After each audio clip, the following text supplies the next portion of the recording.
It's Saint Seiya time! Hello, welcome to another figure review. Today we're going to have a look at the Bandai Saint Cloth Myth EX Phoenix Ikki in the revival version. What the crap is that title? It sounds like a Street Fighter game from back in the day, you know, EX Alpha Plus, etc.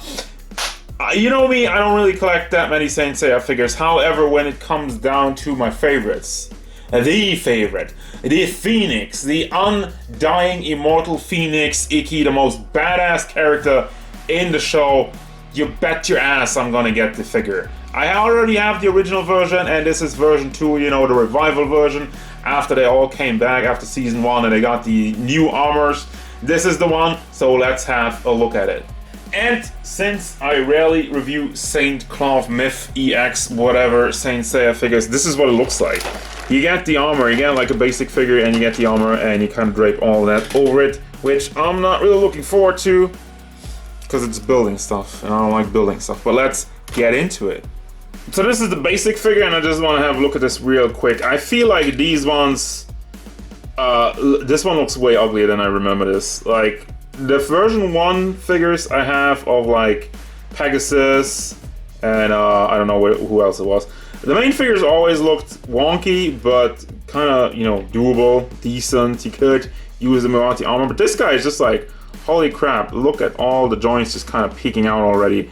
Yeah, this one does not look good, but as such, I want to have a quick look at the articulation. We'll have another one once I get the armor on there. But you have the ball joint and the big hinge in there, which does leave some room, probably for the shoulder pads. You have a swivel, you have the double hinged elbow, and the fist is on a ball hinge. That's really classic stuff.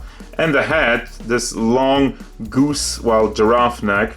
Well, goose also works, but the head is, it's alright, has some tilting, goes all the way around. And then the neck area also is, from what I can tell, just on the ball joint, the chest area is fairly stiff, and this is just a hinge. This is just a hinge. This does not, unless mine's frozen, but this does not budge side to side. Also just have a swivel for the hips, or I think it's a swivel, but it doesn't even swivel all the way around.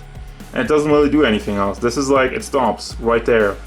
Alright, then the legs, they move out and you move forward, have some nice kick on that, and to the back gets blocked because of the butt, and you can also rotate it on the fly itself, but you do also get a fire swivel to add some to that, and then you have a double hinge knee, goes up all the way, and the foot is on another hinge and has a nice pivot. Excellent.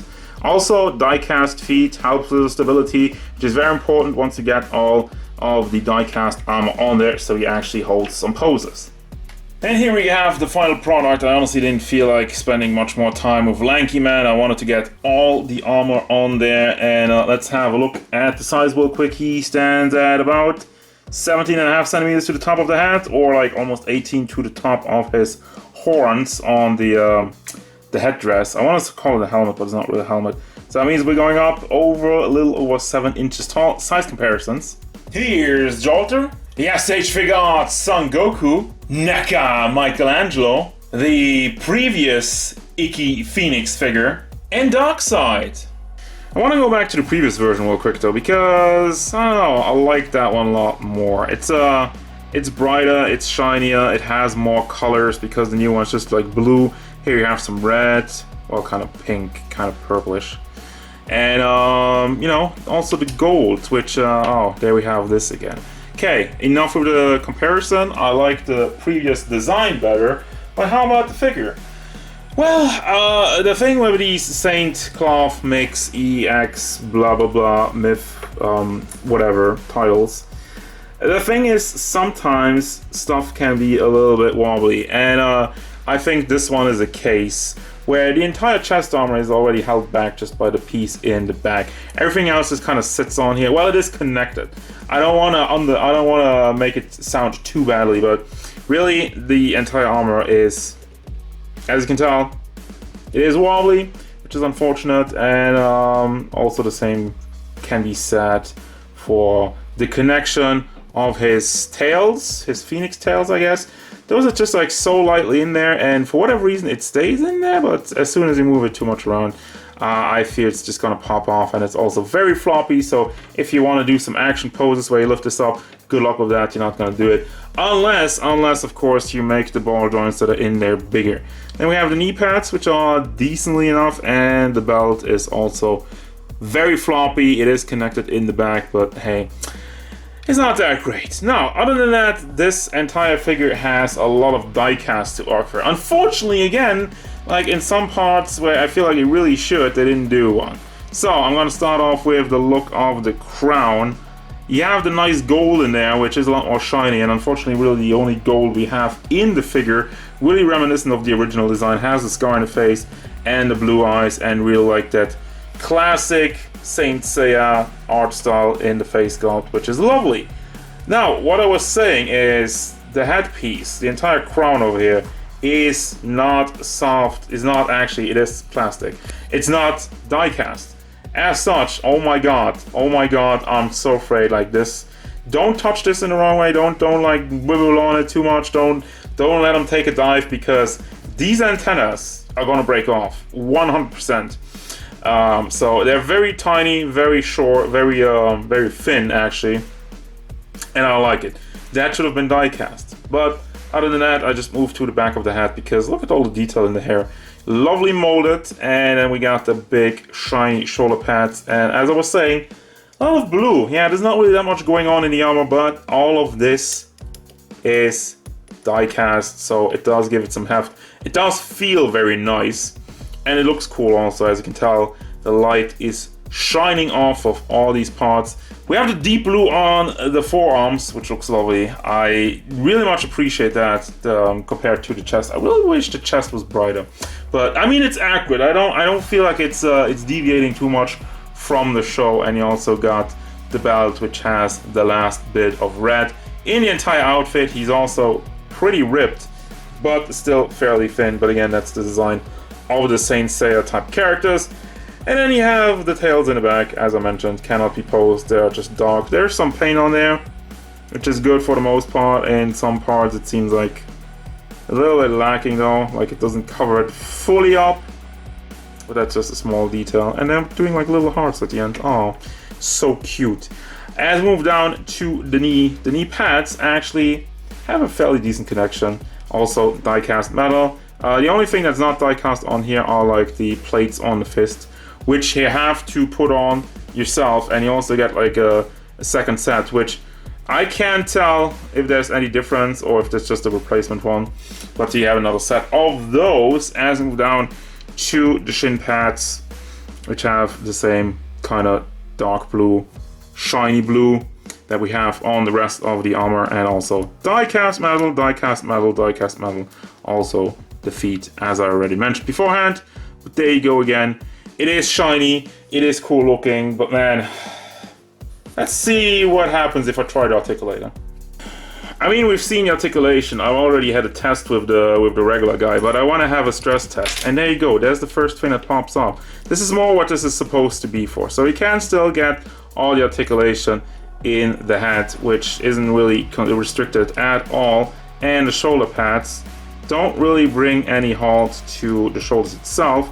So you can still rotate that in there, bring it all the way up, and the shoulder pads also just tucked on there on some packs, so you can bring that up and down a little bit, and you don't really rotate it unless, well, the entire armor then just rotates with it. And as I hold on to this, that falls off. Then we go back to the double hinged elbow. I think everything in the arms should be alright, because this, even when it just kind of gets floppy, you just pull it up again, and it is held in place by the fist, so there's not really an issue with that. And the chest area, well, we still have the same back and forth motion and the swivel in the hips. The legs are not really restricted at all because there's not really anything going on other than the knee pads, which are nicely connected on there, even if you move this up, unless you kind of do that. But you know, you don't want to do that, so it's not really on that tightly.